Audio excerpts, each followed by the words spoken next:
Welcome to our next installment of our Dream Job webinar series. My name is Danny Rubin, and I am the founder of our company, Rubin. We provide resources for business communication skills to school districts around the country. And one of the ways we discuss business communication is through our webinar series, where we talk with professionals in different fields about what they do and also why communication skills are critical to be successful in the job. And we're grateful to have Mr. Dave Hutcheson with us today, a longtime firefighter and fire chief who's now pivoted to a sort of a second career. Or I know you also have another career going on the side too. You can talk about that. You got a lot of things going on, but we're going to focus primarily on your time and as a firefighter and in fire safety and learn all about that to share with students. So thank you for being here, Dave. We'll get to you in just a moment. And we also want to thank Brittany Spangler for providing our sign language services. One couple of things to note. One, on April 16th, after the Easter break and a little bit into April, we're going to be talking to an esthetician. So a different type of job, but one we've been asked about several times. We have a young lady in Pennsylvania who will talk to us about being an esthetician, running her own business as well. So please join us. You'll see the emails about that. And I also want to share, for those who have not seen, we have a new resource from our company that we are piloting and trialing with schools around the country to great success. And I want to show you all what it is. If you'd like to try it for your classroom, I'm going to show you a quick demonstration, and then we'll jump into our Q&A with Mr. Hutcheson. Can I see a show of hands in the chat? How many of your students will send you an email that looks like a text message? Any hands up? Emails that look like they're texting you. See some hands. All right, so without further ado, I will share with you a 1-minute video of our new resource called Propel that solves the texting problem. Watch this, and I'll show you how you can get it if you'd like. Let me show you our new Propel email etiquette tool. When we hit compose, we're shown a pop-up form which guides the student to fill in all the important sections of the email from the subject line to the conclusion with a read aloud function in every step. And for schools that use Outlook, we have Propel there too. We need a subject line. The student wrote question, lowercase q. We then need to address the person formally, but we're just going to write, hi, teacher. Student wrote good morning with a lowercase g and a sentence with no period. What's the purpose of the message? I have a question about my geometry assignment. I'm stuck on problem 3. I can't find the answer. 3 question marks. Not great. The conclusion, it's not formal, THX. Then we hit review my email. The words are formatted in the email. Check out the right side. We have light bulbs with more suggestions. By the subject line, your subject line is too short. Capitalize the first word in proper nouns. So we want the student to come over and change the subject line. Address the teacher with a formal title. I'm Miss Smith. Capitalize the first word of a sentence. We want the student to come over, capitalize. Well, what about the end of the sentence? We're missing a period. Place the period. What about these 3 question marks? That could be unprofessional. Remove 2 of them. And finally, the THX, also not professional. Write out the word thanks. Propel teaches a student how to write an email, and the student does all the work. As I'm in the midst of. All right, let me back out of that. Come back to the chat. Any quick thoughts in the chat about that tool? Does that seem useful? Would that help you help your students write more professionally? Tell me in the chat, and I'll share a link with you, and we'll move on. Moment.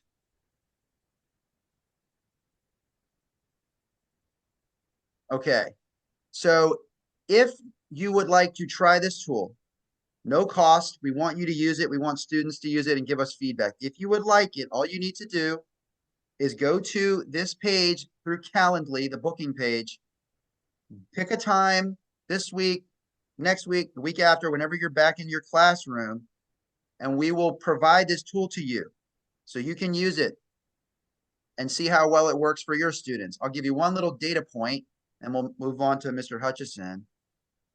If you are frustrated that students write you the entire email in the subject line, and I know that's happened, we get that complaint every day. 99% of students who use that tool I just showed you write a proper subject line. So if you're tired of emails that are all in the subject line, Propel will eliminate that problem for you. It's gone. It will not bother you again. So please pick a time on that calendar and we will work together to bring it to you so you can share it with students the remainder of the school year. Okay. So that's that. And with that, let me turn now to Mr. Dave Hutcheson. And again, thank you for being here. I'm excited to hear your journey and share that with the students. So start in the Wayback Machine, the beginning of your career. Take us quickly through your career history, which I know you've done many times and just recently on Yeah, the campaign trail, and we'll get to that. right. Take us through your career history and your time in firefighting. Well, just to be very, thanks for having me for Of starters, course. but just to, um, this takes a little while, but I'm going to do it very fast. But Yes. myself and another friend chased the guy down that had just killed somebody, and everybody said, you should be a police officer and whatnot. And I happened to be coming out of a restaurant, and they had an open house at a volunteer fire station. I went over, and 13 hours later, I was a volunteer firefighter, and never looked back. One of the things I would say for whoever is trying to move into any field is that for me, it was I don't want to say a calling, but it became a career. It wasn't a job. I loved every day. I never would ever think about calling in sick. Went to work, probably not feeling the best a bunch over the years because how much I enjoyed being a firefighter. It's an amazing career. Uh, then as I never even thought about making rank or anything like that. I was also a longshoreman. I live in the port by Norfolk, as where you're from, Virginia Beach, Norfolk. In Virginia. Yep. Yeah, in Virginia, we have a large port. So I was doing firefighting and longshoreman. And for 5 years, I did both. Wow. And then gave up the longshoreman because of how much I loved the firefighting, and it was starting to become a problem trying to do both. I was wondering Uh, how you would do both. Yeah, that seems like yeah, you well, never and I had sleep. a wife and two small boys, and so I became aware of the work-life balance, and that's something that I talk about all the time. Is that I think is very important. You've got to, you know, well, I always tried to say quality over quantity with my family or with anything else I did, but I'm not somebody that believes that you should be at the grindstone for 90 hours a week. Yep. Now, when we get a working fire, or again, as being here, when we have a hurricane come through or a snowstorm, we're not used to much snow here, and you've got to be in emergency management or be in the mode of working. I'm all about that. But day in and day out, I think work-life balance is part of the most important thing you can do. It's not exactly what you're asking me about That's all right. everything, We'll but get there too. We can get but there. I think it plays into everything you do, because if you feel like you're doing something you love and you've got a good balance with your family and everything, then you seek to do better. You know what I mean? You're not stagnant. And I told many of my firefighters over the years, that you be with your children when they're young, because before you know it, like my two boys, they're 6'3" and 240 pounds. One's in the fire department, the other's flying helicopters for the Navy, and they're hugging down to me now. You know what I mean? It's not me hugging little boys anymore. So you just want them. I just think that's important, as far as keeping yourself even keeled. My wife is a crisis counselor, so again, I have that. I also believe in that, is that you should be able to talk about things. It's not about being weak. When you do have issues, if you have somebody that you can talk to, or a professional, I think you should do that. And again, it works all in towards what you're asking me about, as far as communication skills. I just think it helps you be a better communicator when you don't have a lot of baggage and a lot of crap going on. Yeah. Anyway, I decided to get promoted to captain. Never had any idea to go any higher, and after a couple years, I decided to be a battalion chief, and then a few years later, I was trying to be a district. And yeah, before you know it, the guy that was the fire chief before me went on to be the deputy city manager, and he said, "Hey, it's time for you to be the fire chief." And I really liked being the ops deputy, the one that was in charge of all of operations. We're a 500-person department, so it's a pretty big job. I really didn't want to not do that. He really didn't give me a choice, so I kind of went for the car one position, a little bit.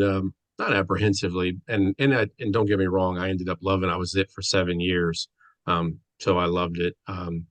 With that part too. We also have the USAR team here in Virginia Beach and Norfolk. That's one of 28 What does teams that across stand the for? nation.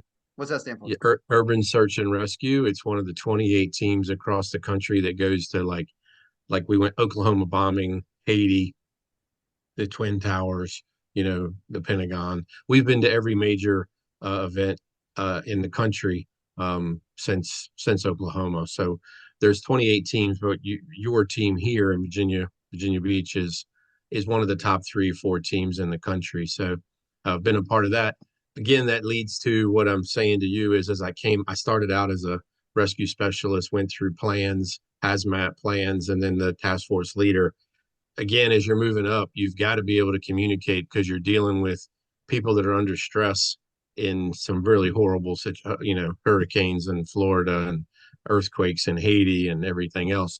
So you got to be able to communicate on a basic level, but then also to be in the roles of being Okay. not well, to be honest, not so much as a rescue specialist. It's like, hey, don't get hit with this rock. But when you're moving up through the plan, once you get to like the plans level, then you're communicating with other teams and other people from across the country. You got to be able to do that. And then once you move into the sponsoring agency chief, like I was, you have to be able to well, you're setting policy for the use of which is a federal, that's $30 million a year that's going to these teams. So it's there's a lot going on Okay. there. Okay. Well, that's a great start. You hit on a lot Sorry. of good stuff. No, it's good. We're going to get into it kind Yeah, of in different spots. yeah, So while we talk, I want to encourage any teacher or student to put your own questions now in the Q&A along the bottom of Zoom. Please put your question with your name and your school, and we'll give you credit. So I want to see your questions as we talk. And let's just finish out your career thus far, because just so the group knows, because it's interesting. So you were the fire chief. Now yeah. what hat are you wearing now for the city of Virginia Beach? Well, once I had an interest, we've always for the last 10 years, 11 years from the time I made deputy chief, um, I I went to all the workshops we have for our city council. It's part of the deal. Like you need to be paying attention to what's going on at city council as a director. I really enjoyed them. You learn all about the city and what's going on. I'm a lifelong resident in our district. I've lived in it literally my entire life in District 1, which is Kempsville.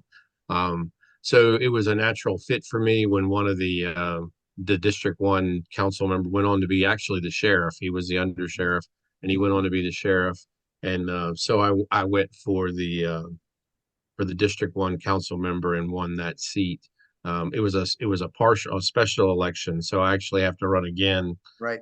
in November because it Right. was only for the rest of the year. So I have to run again, and I Okay. will. What I like to tell everybody about that is that if you've ever seen the play Hamilton, there's 2 things. One is, and this is true about everything I do, and I think it's important for what you're talking about. Is one is take your shot when you have it. Don't be afraid to take your shot because I've gone for promotions and not got them. So it's okay to not to fail, or I don't look at it as failing, just not being the one chosen. But you need to take your shot if you I want to like that. progress.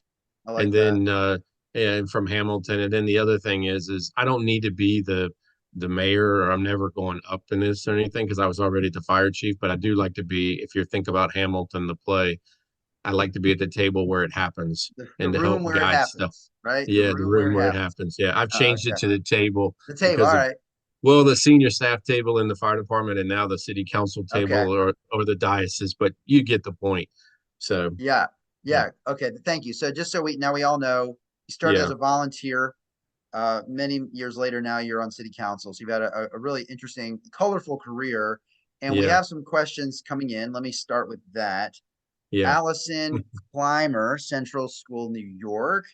So let's go back to when you and your friend chased down the person and you found your way to the firehouse. How would a student today get started? Even in Yeah. high school, how can they get started? Well, there's a couple of things, and there's a couple of ways to build towards a career in the fire service. Um, One is that if you have a, like you had said a minute ago about the VOTEC or career, hands-on CPD. career, there's nothing wrong with heading down that road before you apply if you're in like high school, because it's teaching you mechanical skills. And although like myself and a lot of others, you move into the chief officer role, which you kind of stop being, in the action of what we would think about as a firefighter. You're more of an administrator role. But until you get to that point, having those skills of being able to use tools and stuff like that is a very worthwhile. So that's one way. Okay. Then the other is that if you have a program that leads into any medical training, there is a saying that, there's a thought that medical calls are going up. We're an aging population, so any fire department will tell you their medical calls are going up. The only thing that I say is not really accurate about that is our fire calls are not going down. It's just the percentages get less because you get more EMS calls. So my point for all this is that if you can get into an EMT class or all the way through to a paramedic class, you make yourself very marketable to be Hmm. hired by a fire service. And it also works towards a degree. So at least in associates, I know at our local community college, you're right at an associate's when you finish with your medic program. So I think that's Yeah. another way of doing it. So That those are just a couple. that's great. Very practical. I want to ask. I'm going to quiz the group a little bit. When we went back to your bio, I'm asking the group in the chat, how many firefighters did he oversee? How many were in his department in Virginia Beach? Anybody remember that number? It's a big number. Curious if you heard that. And then, great, thank you. And make sure when you comment in the chat, you're doing it to everyone, not just hosts and panelists. But that is correct, Perry. 500. Thank you for listening to that. We have It's some other really actually good 550. Sorry, but yeah, 550. Excuse me. I said 500, but it's 550. Five But yeah, even bigger. we're a metro department, and that is another issue as far as like what we were just talking about when you start talking about communication skills and everything else. So when I had officer in services, we have 150 officers, so we had 3 days of officer in services where I'm talking to 50 officers at a time. Trust me, uh, there's a lot of communication going on there. Well, I want to dive into that towards the end. Yeah. That's where we're going to end up. Question Okay. from Terry Long and her students: when you see a burning house, how Yeah. do you prioritize rescuing people first or fighting the fire? That's a very good question for, at the basic level of what firefighting is. So normally what we try to do is as you show up, you're going to have hopefully four, but at least three on an engine for us anyway. And then we're bringing a cadre of apparatus. When people say, "Oh my God, what's going on?" It can be just a call, but you're going to get what we would say is five or six heavies. Three engines, a ladder, and a heavy rescue, or three engines and two ladders. It just depends on how it goes, at least in the city of Virginia Beach, just to get you started. So when you're arriving, your first thing is life safety. That's the very first thing. The trucks nowadays, normally, at least ours, are carrying 750 gallons of water. So literally about the time they hit the parking brake and they'll throw in the truck into pump and the jump seats grabbing the line and they're going to the front door, you can have one firefighter trying to attack the fire and the other one, you hope the other two doing a search, but it's a team on how it breaks down. So a lot of times it's all coordinated together. Is it a first floor fire and there's literally somebody that you're being told is in the second floor window, so now you're throwing a ladder maybe, and going in and doing a search in that room. There's a myriad of ways. It's kind of a hard one to nail down exactly what you're Okay. doing, but life safety is always put it first. And then very quickly we're going to end up with almost 30 firefighters, at least in our city. And that's the way it is most city departments. As you get rural, that gets a lot harder. And but for most city departments, that's how it's going to go. Okay. Thank you for that. Question from James Hatter: what types of characteristics are you looking for when you are bringing somebody on and training them, or even deciding if they're going to make it on to becoming a firefighter? Right. So this is a good one. I was saying before we started, that that I was also the recruiting officer for a number of years for the fire department. So for anybody that's interested in anything, and I think it works for really pretty much any job, a lot of our young folks, when they go to answer a question, they answer it within about 4 seconds, with not a lot of depth. Um, that's usually not going to, if you answer all 10 questions and are gone in 15 minutes, you're probably not coming back for a second interview. What kind of question what's one of those questions? Well, just like tell us something about a time when you had an issue and how did you resolve it? Hmm. And and sometimes if you're 19 or 20 years old, like I can't even say paper route anymore, but it used to be that's what we would say. But even if you can just say, hey, this is how I try to handle most problems, how I look at things, just to have a bit of a coherent answer. What I really truly believe in on anything like this is you do have the World Wide Web, is look at what are, like, if you're going to interview for whatever the position, I've drawn a blank, but let's just say firefighting. Well, look it up and see what some of the type of questions are, and then have somebody ask you those questions, and then go back and look at them how you answered it. Have them they You want the practice interviews to be tougher than the real interview, is the way I Mm, look at it. hmm. And a Good lot of advice. departments will let you do ride time as well, so you can kind of get to know, is it something that's a hobby or is it something that you really want to go into? But I really do believe that's true on any type of interview. I've sat on a bunch for the city for promotionals and different things, so I've kind of been a part of it for a long time. The one thing I would say, though, that I'm not suggesting at all is you do not want to repeat yourself 9 times as it's a nervous habit of when people are answering a question. They will say it, and then they will say it again, then they'll say it slightly different, and then they'll recap it again. That's not what I'm getting at all about trying to make the answer with a little more depth. What I'm saying is think about the question, try to apply it to something, even if it's not directly relatable. You can say that and then say, obviously I haven't been in a burning building, but I have stopped on the side of the interstate and helped somebody that had a flat tire, and I was paying attention. I put my car a little further out so it gave us a block. As you see how you start saying things that I'm going Right. to go, I, yeah, Process. I'm exactly my word, Danny. That's what I would say is show me that you can synthesize and process the information and then put it forward. I'm going to give you the benefit of the doubt. We call it stretching the pizza dough. Like if you're 19 or 20 or 21, I'm not going to expect you to be 35 years old and be like, we're here in Norfolk and Virginia Beach. We have the Navy SEALs. We have a lot of SEALs that come into the Virginia Beach Fire Department when they retire. Well, when you ask a SEAL to give you an example of something that They've went got a wrong, few.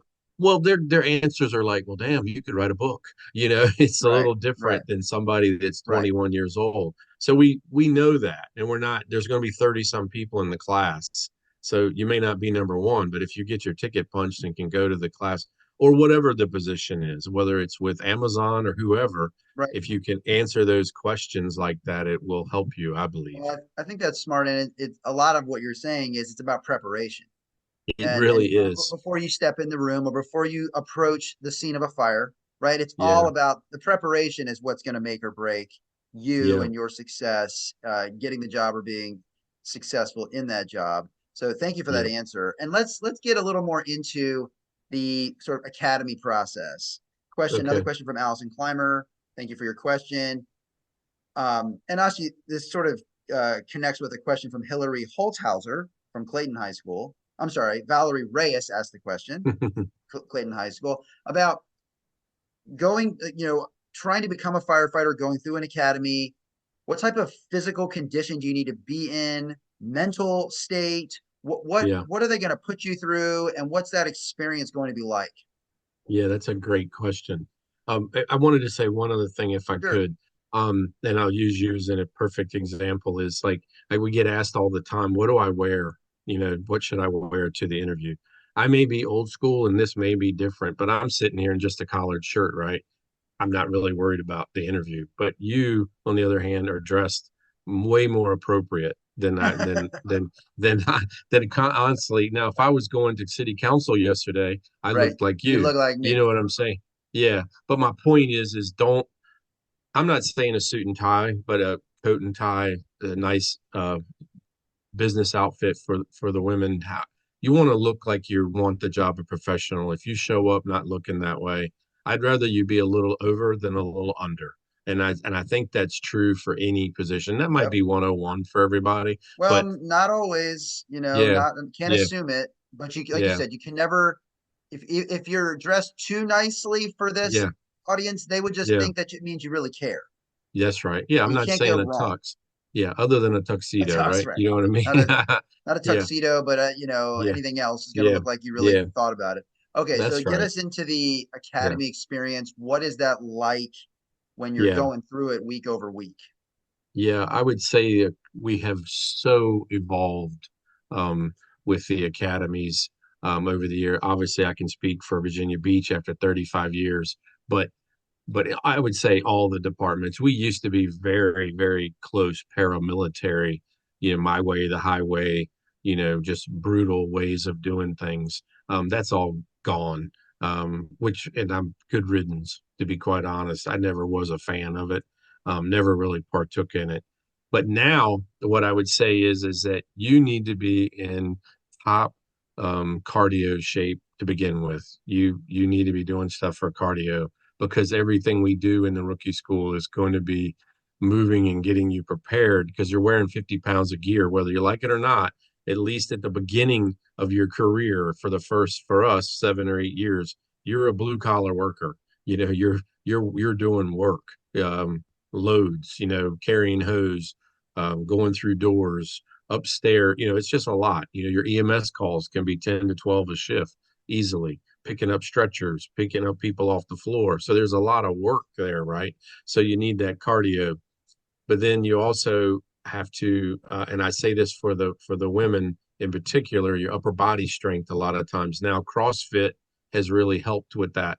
I'm not a CrossFit total fan, but an heavy upper body workout for women helps them be more prepared for the physicality of what's coming. Throwing ladders, carrying dummies that are 175 pounds, yeah, that takes a lot. It's also true for the smaller statured men, but I'm just trying to give the group here Sure. an idea of where you fall in, that's what's important.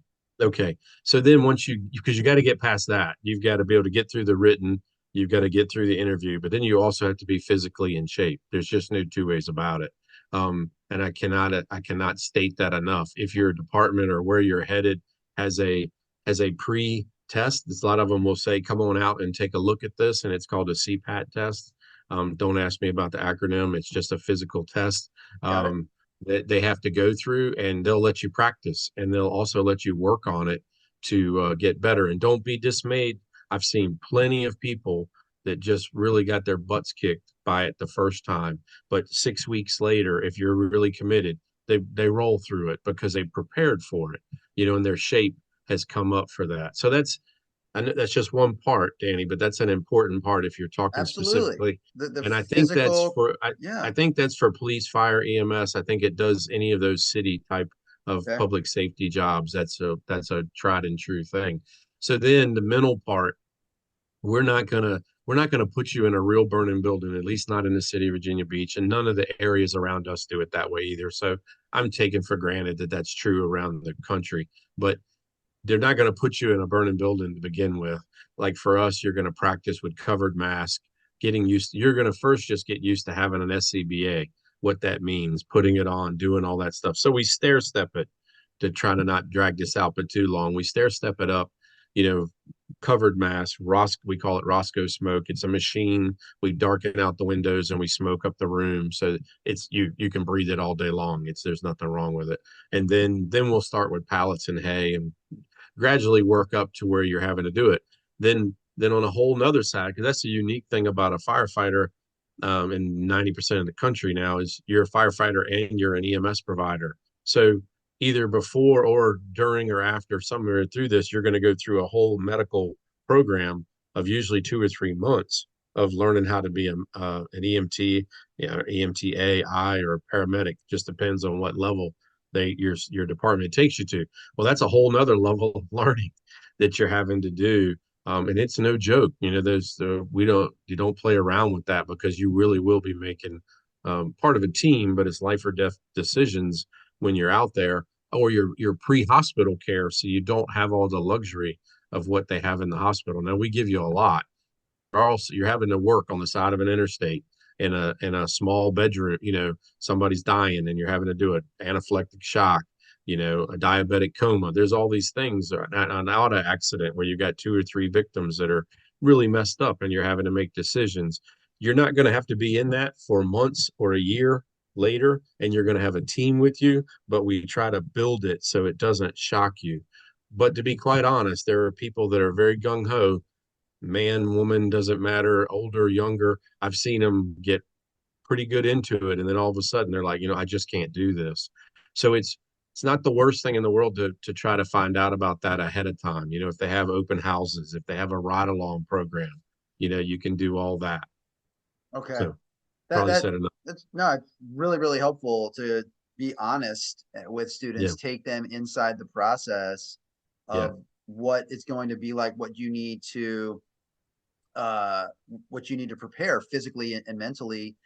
Take me inside the some of the communication yep, around the job. Like, just for a lot, for the students, imagine, like you said, they're blue collar workers, they're rookies, they're yeah, just out there, but what yeah, kind of communication is required at that level yeah, within the team on the truck, or back at like a central command center? Like, what kind, with the person they're coming to help, yeah, what what kind of communication is going on for a yeah, 21-year-old? yeah. That's again the good questions. So one of the biggest things I ever learned was on a call. Um, I asked somebody to calm down, and he properly put his fist through the glass front door. Like I told you, my wife is a crisis counselor. So when I got home and told her, she was like, that's just like one of the worst things you can tell somebody that's in crisis, is just to calm down. And I saw firsthand. I got a very, I got a very good lesson that that wasn't the best, but it did help me, and I saw it play out because I was fairly young at that point, and so I got to practice. Luckily, I got some more chances at all this, and what I said is what I changed it to is, I'm here to help. What can I do to help you? Mm, If it's, most of the time it's obviously abundantly clear, but what some of the worst calls that you can try to have help stress is it's not them that's having the emergency, it's the loved one, and now they are um, having a really difficult time dealing with their loved one. And sometimes, quite honestly, it's a fatality. It can go to the point of where they are realizing that this person is gone. And so you have to have empathy. And if you don't, I would suggest don't go into the field. mm. If you can't tap into empathy, you can do it. There are firefighters that don't have it, but I don't, I don't enjoy that person being on my job. Because it is something where you need to show caring. These people it is their worst day, whatever it is, whether it's their car on fire, whether it's their house on fire, whether their mother has just passed away from cancer, or even the worst is like if you have a SIDS baby, where all of a sudden their child is no longer with us. So you're going to deal with stuff like that in our career. There's not a if, it's just when and how many. And it doesn't matter if you're in a metro department or if you're out in the biggest part of the county or countryside, and you're going to go because you're going to get called to the worst calls. There's a saying here, where everybody, if a farmer calls you, something's wrong because they normally handle their own stuff, you know, and that, so it doesn't really, my point is, it doesn't matter where you are, you're going to have to deal with that. So working on your empathy skills. And again, that goes back to that work-life balance and trying to have everything in one sock. It allows you to be that way because it's going to be needed, and practice those skills of, hey, I understand this is horrible. We're going to do, let's say they're not deceased, but you're doing everything you can. We're doing this stuff. I promise you, we're doing all we can. Those sirens coming as the ambulance. As soon as they get here, we're going to get them loaded. So, you're just trying to reassure them that things are going to get better. We're here to make things better. So that's on the scene, right? That's that lower level that you're asking about. So now if you get up a little higher, let's say a battalion chief comes in, usually there's a battalion that's over top of 4 or 5 stations, and you have a captain, they're going to come in, they're going to give you the minutes of the meeting, right? Of the big staff meeting or whatever. And then as you're doing that, you don't want to be the person that's always complaining. There's always that person that feels like they got to take the side as everything is bad, everything is wrong, nothing's good in this department. Again, I go back to what has that person got going on in their life that they feel everything is not good. So that leads to that part of, I'll give you just one quick example. When I was Please. doing the Chiefs chats, I would go around to the department and I'd take 3 or 4 companies and I would talk to them in small groups so that the younger folks, and then I would ask anybody here less than 3 years, in 15 or 20 minutes, I'm going to call on you and you have to have a question. Because what would end up happening is a lot of tenured people would tell the younger people not to ask questions. And I was like, nah, we don't want that. I want them to feel comfortable talking to me. So we would do that. But I had one senior captain say to me, hey, what are you going to do about morale? And I was like, well, what do you mean? He's like, well, the morale and all that in the department is at an all-time low. And I said, yeah, I know. I said, the other captain that was just here told me that your morale was like the worst he's ever seen. And the person was like, whoa, whoa, whoa, not our company is good. We're fine. So I was able to kind of challenge him. He was more just trying to throw that out. And my point about that is it's easy to throw darts like that. Our department has a very high morale and they're very proud of the department, but it was something easy to say. And what I'm trying to say to everybody is it's sometimes it's fun to stick it to your boss when you're playing around, but when you're trying to do something that just feels a little bit underhanded, and it does happen, is what I'm just trying to be honest with y'all, is that just don't get caught up into that stuff. Yeah, his company's morale wasn't bad, and I did tell him that, but neither was the other 3 companies that were there. They were all loving their jobs. I had one company during COVID tell me, hey boss, if we get exposed, just let us stay at the station and we'll run the calls with our N95 mask. So I would definitely say they had a very high morale, and Yeah. they didn't want to go home. I mean, Yeah. they would have, but you know what I'm trying to say. They were Yeah. so much in They're love with the devoted. job. Yeah. Devoted. So that's what you run into. So be that person. You know what I'm saying? Be what it is, and figure out when it's not as to why. That's what and it doesn't matter whether you, like I said, you're working for Amazon or you're working for the Jim Beach Fire Department. It doesn't matter. That's the kind of stuff that you should look for. And I mean, and if it is so terrible, then maybe look for something else, is what I would say. Thank So, you very much. You've given such great advice in this conversation, and I can think of moments in this interview where I think they really the empathy and just really taking us visually into the situations that you would be yeah, in as a firefighter. I think this is what these conversations are all about. As we're going to conclude in just a yeah, moment, and I want to remind everybody what I said at the beginning. If you'd like to try our Propel email etiquette tool and help your students write more professionally, please book time with us. My teammate Chelsea will be happy to talk with you and provide our tool to your classroom this school year. No cost to try it out and give us feedback on what you think. We really want hands on the tool and to hear from students directly. So that's the offer from the beginning. Dave, I want to thank you for yep, your time, and you have a very busy schedule still packed with meetings and this, that, yeah. and the other. And your advice today is golden. And I know that those who are not here will watch it on recording and gain a lot from that as well. So thank you. Thank you all for being here. Natalie says, thank you, Chief Hutcheson. What an amazing interview. I would agree. Thanks. So we all appreciate you being here. And I hope that you will all join us mid-April, April 16th, for our conversation with the esthetician.